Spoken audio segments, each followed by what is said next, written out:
Janet, and today we're going to be working on a tag for Tag Tuesday. The first thing I'm going to do is cover my cardstock with some clear gesso. Now, it could be any kind of gesso. It doesn't have to be this brand, but I'm just going to do, and it could be white. It doesn't have to be clear.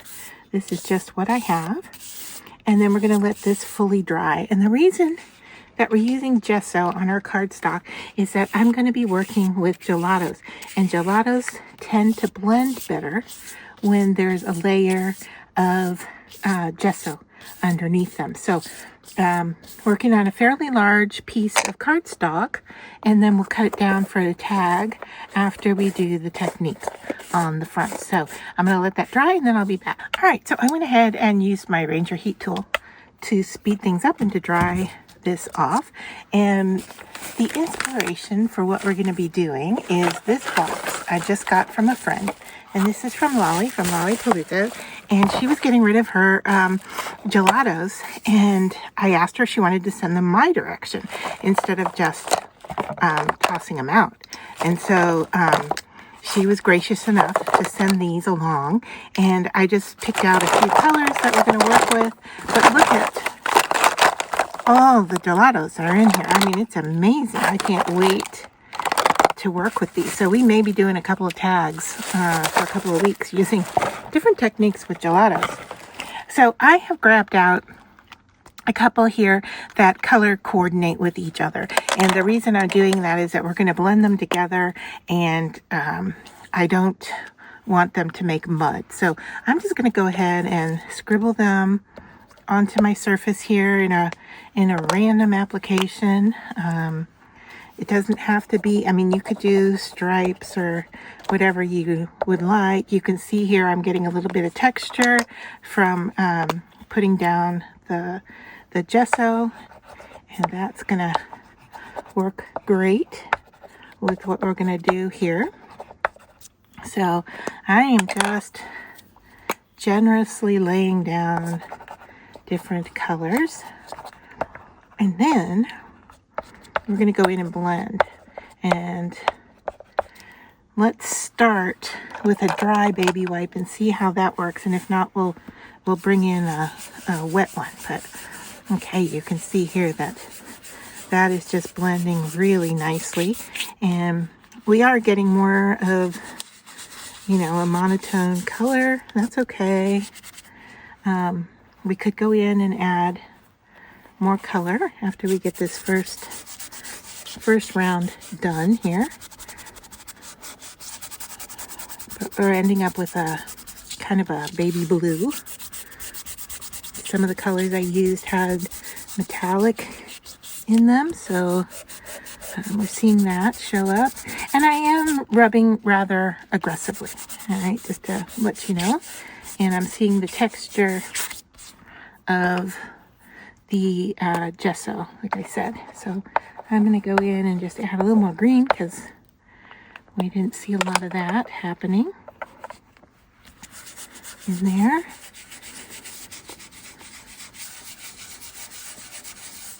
Now, you don't have to use gesso.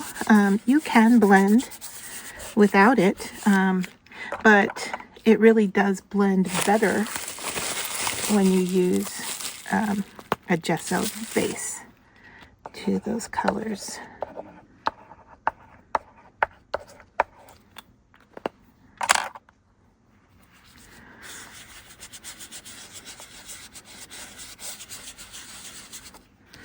So I have a fair amount of variety happening here. It does all still kind of give me a baby blue look.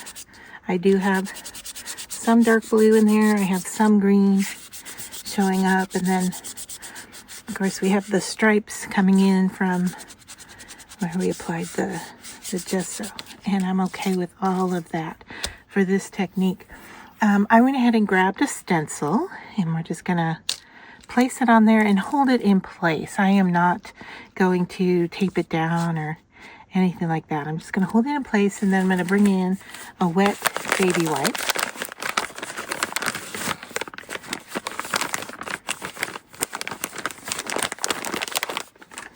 And we're going to go in, and now we're going to take the wet baby wipe and remove color. All right, so you can see how that color now comes right off from the background because of the gesso. And just I'll lift this up to show you what it looks like. So that's the look we're getting.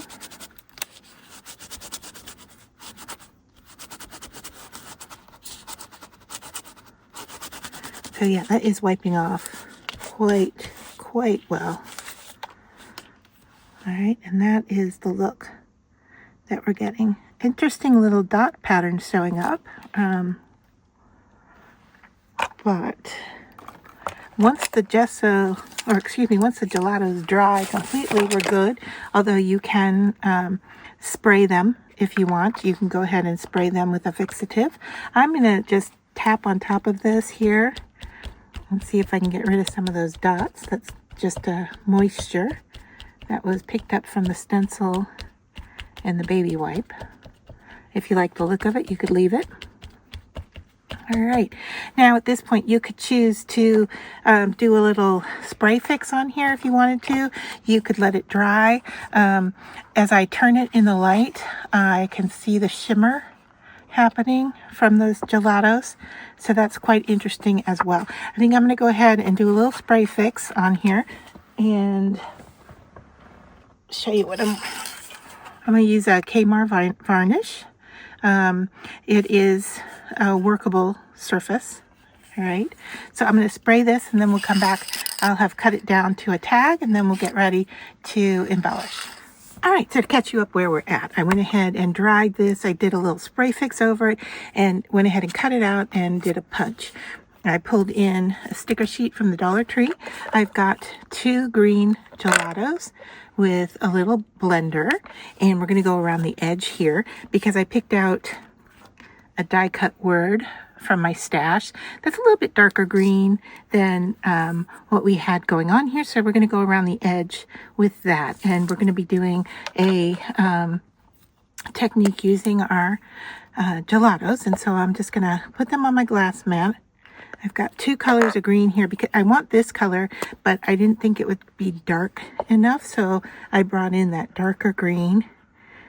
And I'm going to mix those 2 together with a little squirt of water on top. All right, because gelatos mix with water. Now I'm going to go in with my finger dauber and kind of mix those colors up nice and see how that's on my finger. And then I'm going to give it a rub around the outer edge. And we may even have to go in and do a little bit darker around the outer edge here, like that. So if I take my darker gelato, let's see what happens if I just kind of drag it along the outer edge.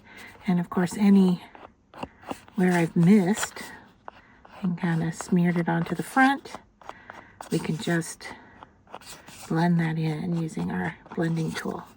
So there, now my edges are a dark green, and I can go in anywhere I messed up.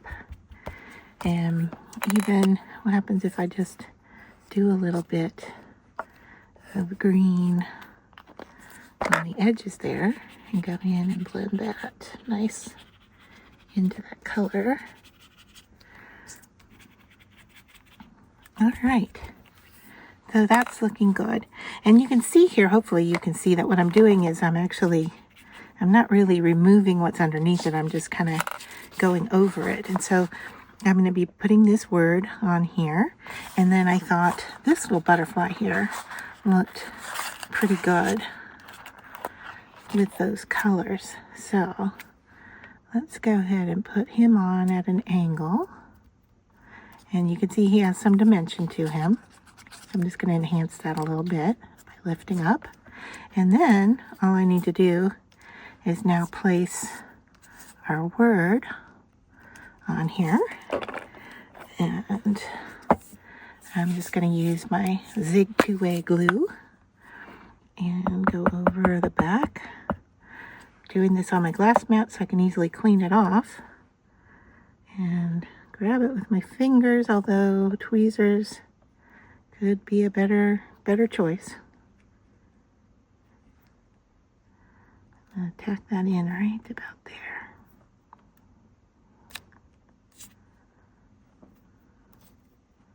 Give it a good push. It may take a second to adhere because that surface is probably just a little waxy. All right, I'm liking the look. I might want the edges a little darker, so to do that, I might have to bring in an ink pad. So let me take a look, and I'll be right back.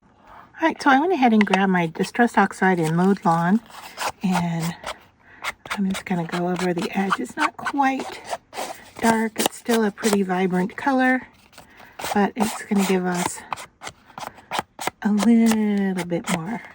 And I'm okay with it coming in the front, giving it kind of that weathered, smushed look to it.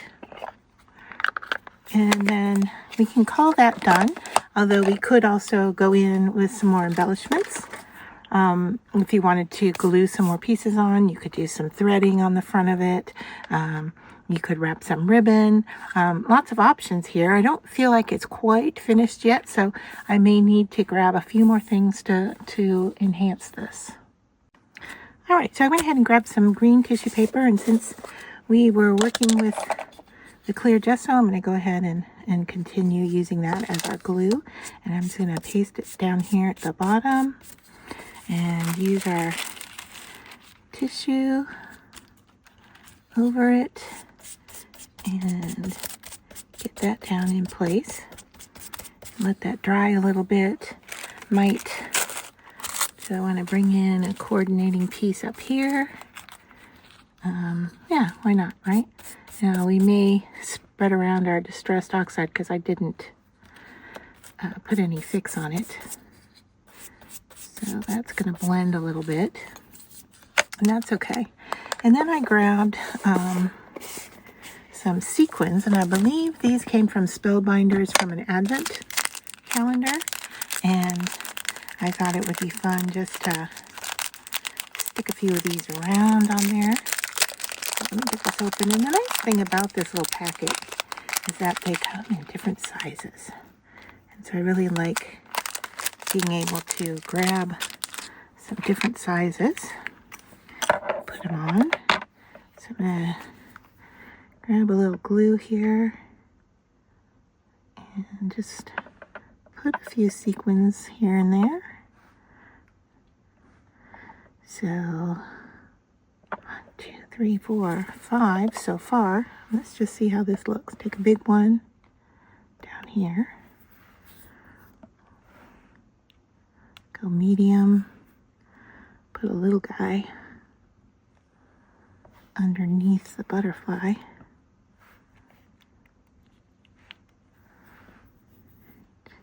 Do another big one on the tissue.